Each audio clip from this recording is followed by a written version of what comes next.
एक ऐसी खबर जो आपको हैरान करने वाली है, और वो खबर है आइस एज को लेकर। आपको बिल्कुल नहीं मिस करनी चाहिए यह रिपोर्ट। पुतिन के एग्रेशन और यूक्रेन के रिटेलिएशन के बीच आज पूरी दुनिया के न्यूक्लियर वेपन्स को लेकर बेहद हैरान करने वाले खुलासे हो रहे हैं। वो डिटेल सामने आ रही है जिन्हें सुनकर आप ये सोचने पर मजबूर हो जाएंगे कि क्या हमारी धरती के पास गिनती के ही दिन बाकी हैं। एटमी जंग को लेकर पूरी दुनिया को डराने वाला दावा सामने आया है। अगर एटम बम चले तो फिर धरती एक बार हिमयुग की तरफ बढ़ेगी। Ice age. Louisiana state university के ओशनियोग्राफी और कोस्टल साइंस डिपार्टमेंट के वैज्ञानिकों का दावा है, रिसर्च और सिमुलेशन मॉडल को स्टडी करने के बाद यह कहा गया है कि अगर रूस और अमेरिका के बीच एटमी जंग हुई तो फिर दुनिया में कुछ नहीं बचेगा। कई फैक्ट्स और थ्योरीज का हवाला देकर यह भी पता किया गया है कि एटम बम अगर चल गया तो फिर धरती का तापमान 13 डिग्री फ़ारेनहाइट तक गिर जाएगा। 13 डिग्री यानी 7 डिग्री सेल्सियस, जो कि आइस एज से भी बहुत ज्यादा है। स्टडीज कहती है कि पिछले आइस एज के दौरान पृथ्वी का तापमान 10 डिग्री फ़ारेनहाइट की गिरावट आई थी। यानी एटम बम से टेम्परेचर और कम होने की आशंका है। अगर एक बार में कई एटम बम दागे गए तो रिपोर्ट के मुताबिक एटमी हमले के बाद निकले धुएं का गुबार के चलते सूरज की रोशनी पृथ्वी पर नहीं आएगी। और यह सिर्फ एक जगह नहीं होगा बल्कि पूरी पृथ्वी पर होगा। और पूरी पृथ्वी अगर क्लाउड से घिर जाएगी तो क्रॉप्स का क्या होगा?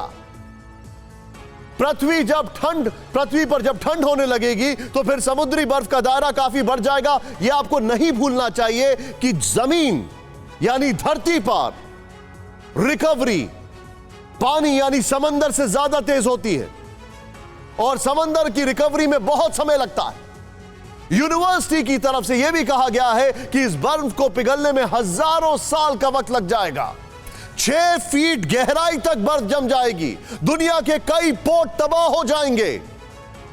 हिरोशिमा और नागासाकी बॉम्बिंग के बाद से कई देशों ने न्यूक्लियर वॉर के आफ्टर इफेक्ट को स्टडी करना शुरू किया है। इन दोनों शहरों पर जिस तरह के एटम बम गिराए गए थे, जितनी पॉपुलेशन थी उस हिसाब से सिमुलेशन मॉडल तैयार किए जाते रहे हैं। लेकिन अब बात कन्वेंशनल एटम बम से ज्यादा टैक्टिकल न्यूक्लियर वेपन्स की होती है। हालांकि वैज्ञानिकों का मानना है कि अगर एक साथ कई टैक्टिकल न्यूक्लियर बम दागे गए in response to each other तो तबाही का दायरा बहुत ज्यादा विशाल होगा। न्यूक्लियर रेंज की वजह से एक बार फिर आइस एज लौट सकती है।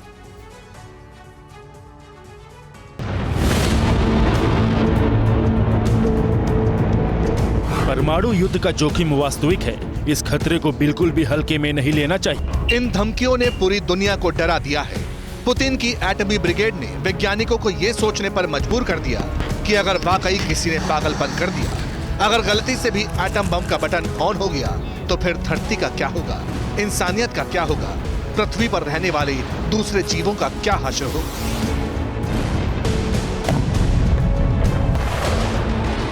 ये वो सवाल हैं जिनके बारे में दुनिया भर के अलग अलग न्यूक्लियर थिंक टैंक्स, परमाणु वैज्ञानिकों ने सोचना शुरू कर दिया है।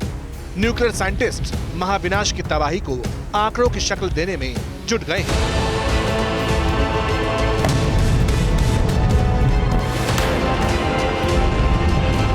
आशंकाओं का दौर शुरू हो गया है। क्या एक बार फिर धरती पर हिमयुग की वापसी होगी?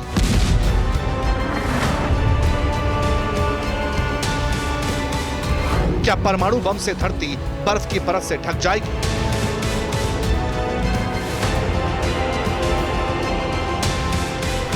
क्या एटमी जंग पूरी दुनिया को तबाह कर डालेगी?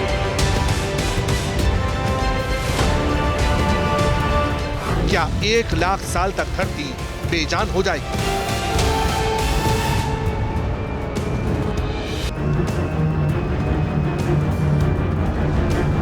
इन सवालों के पीछे परमाणु वैज्ञानिकों का वो लेटेस्ट मॉडल है, वो लेटेस्ट फाइंडिंग्स हैं, जिनका जिक्र अब अमेरिका से लेकर यूरोप तक होने लगा है। परमाणु हमले के बाद पृथ्वी के हिमयुग की लौटने की भविष्यवाणी लुजियाना स्टेट और रटगर्स यूनिवर्सिटीज के रिसर्चर्स और वैज्ञानिकों ने की है। वैज्ञानिकों ने एक सिमुलेशन मॉडल तैयार किया है जिसके मुताबिक एटमी जंग के अलग अलग वॉरफ्रंट से होने वाली तबाही का अनुमान जताया गया है। मिसाल के तौर पर अगर रूस और अमेरिका के बीच फुल स्केल पर परमाणु युद्ध हुआ, यानी अगर 100 किलोटन के 4400 एटम बम चले,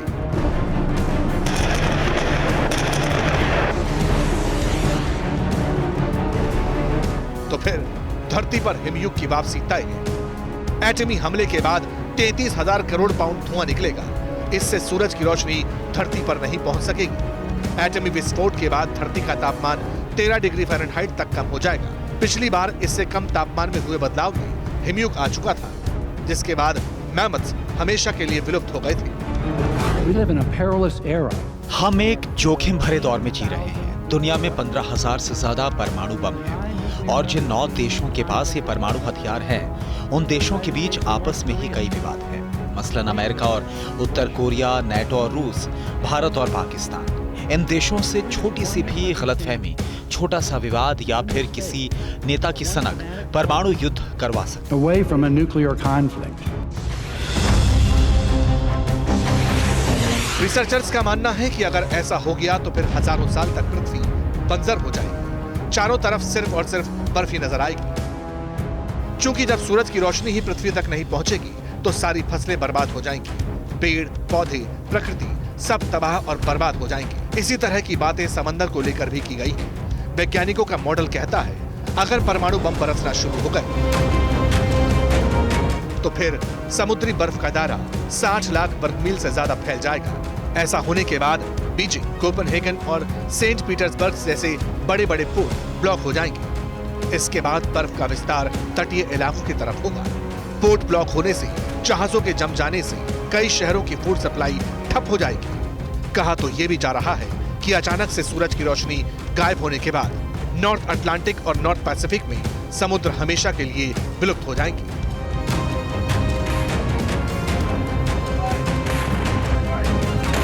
न्यूक्लियर वैज्ञानिकों का मॉडल यह भी कहता है कि बात सिर्फ रूस और अमेरिका तक सीमित नहीं रहेगी। इस परमाणु जंग से पूरी दुनिया प्रभावित होगी। इसका मतलब वो देश जिनके पास एटम बम नहीं है, उनका तो और ज्यादा बुरा हाल हो सकता है। क्योंकि एक बार ऊपरी वायुमंडल में एटम बम वाले धुएं का गुबार पहुंच गया तो इसे छटने में सालों साल का वक्त लग जाएगा और इसके बाद पहले जैसे हालात कभी नहीं बन सकेंगे। चूंकि पिछली बार हिमयुग जब आया था तब तापमान में 10 डिग्री फ़ारेनहाइट की गिरावट थी, लेकिन इस बार तो बातें अनुमान 13 डिग्री तक की गिरावट का किया जा रहा है। इसका मतलब खतरा बहुत ज्यादा है।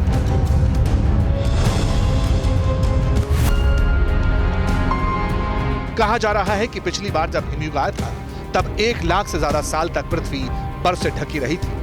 ये हिमयुग करीब 11,700 साल पहले ही समाप्त हुआ है। लेकिन इस बार छोटी सी परमाणु अदावत ही हिमयुग की वापसी का द्वार खोल सकती है। वैज्ञानिकों के मुताबिक अगर 500 टैक्टिकल न्यूक्लियर बम भी दागे गए तो भी 1100 करोड़ पाउंड का धुआं धरती को पूरी तरह ढक लेगा, जिसकी वजह से बर्फीले युग की शुरुआत हो जाएगी। समुद्र को वापस अपने स्वरूप में आने में कई दशक लग जाएंगे, जबकि आर्कटिक सागर में बर्फ को पिघलने में हजारों साल का वक्त लगेगा।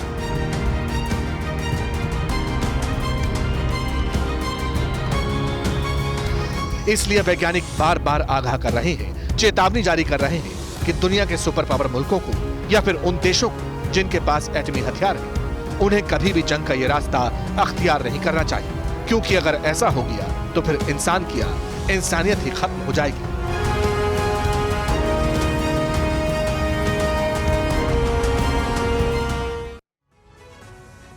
इसमें बड़ी बात यह है कि चाहे वो बीजिंग का पोर्ट हो या फिर दुनिया के तमाम पोर्ट्स हों, जब आइस एज जैसे हालात होंगे तो बर्फ जम जाएगी, ये सारे पोर्ट्स कोई काम करने लायक नहीं बचेंगे। सोचें आप कितना जबरदस्त लॉस होगा। इस वक्त पूरा यूरोप रूस के हर कदम को, हर एक्शन को मॉनिटर कर रहा है। पुतिन क्या कहते हैं, उनकी बातों का क्या मतलब हो सकता है, इसे डिकोड करने की कोशिश होती है और इसी हिसाब से काउंटर मेजर्स अपनाए भी जा रहे हैं। लेकिन इतना जरूर है कि अब बाकायदा रूस की तरफ से जारी होने वाली धमकियों का पूरा हिसाब किताब रखा जा रहा है। सवाल है, क्या यह धमकियां ही न्यूक्लियर बम का बटन ऑन होने का कारण बनने वाली हैं? एटमी धमकियों के आगे आइस एज, ध्यान से देखिएगा। रूस की सरकारी मीडिया और सीनियर लीडर्स की तरफ से लगातार बयानबाजी। नंबर 1, सरमत और यार्स मिसाइल से न्यूक्लियर अटैक की धमकी दी जाती है, इनके टेस्ट किए जाते हैं, इनका मूवमेंट किया जाता है। रशियन स्टेट मीडिया में ब्रिटेन अमेरिका के शहरों को तबाह करने की खुलेआम बातें हो रही हैं। नेक्स्ट चेंज करें, कहा गया कि 200 सेकंड के अंदर पेरिस, लंदन, बर्लिन तबाह कर दिए जाएंगे। नेक्स्ट चेंज करें, यहां पर दिमित्री मेदवेदेव कह चुके हैं, जो कि उनकी नेशनल काउंसिल के डेप्टी चीफ हैं, कि कयामत के घोड़े निकल चुके हैं, उन्हें रोकना मुश्किल है। मेदवेदेव ने फिनलैंड और स्वीडन के नेटो में जाने को लेकर एटमी हमले की धमकी दी है। रूसी संसद ने, कि उनके जो स्पीकर हैं, उन्होंने यूरोप के खिलाफ एटमी हमले की बात की है। अगर एटमी वॉर हुआ और पूरा यूरोप खत्म हो गया, यह भी कहा गया है किसकी तरफ से, वोलोदिन, जो उनके डेप्टी डूमा के जो हेड हैं, अगर कहा जाए डेप्टी हेड है, रूस के पास दुनिया में सबसे ज्यादा करीब 6000 एटम बम मौजूद हैं। Stockholm international SIPRI, Stockholm international peace research institute के मुताबिक पूरी दुनिया में 9 देशों के पास करीब 13,000 एटम बम मौजूद हैं। गौर करने वाली बात है, जिस तरीके से आइस एज की धमकी दी जा रही है, उसका मतलब क्या है? आइस एज की वार्निंग दी जा रही है। वो वार्निंग यह बताने के लिए पर्याप्त है कि वॉर न्यूक्लियर लेवल पर नहीं जाना चाहिए।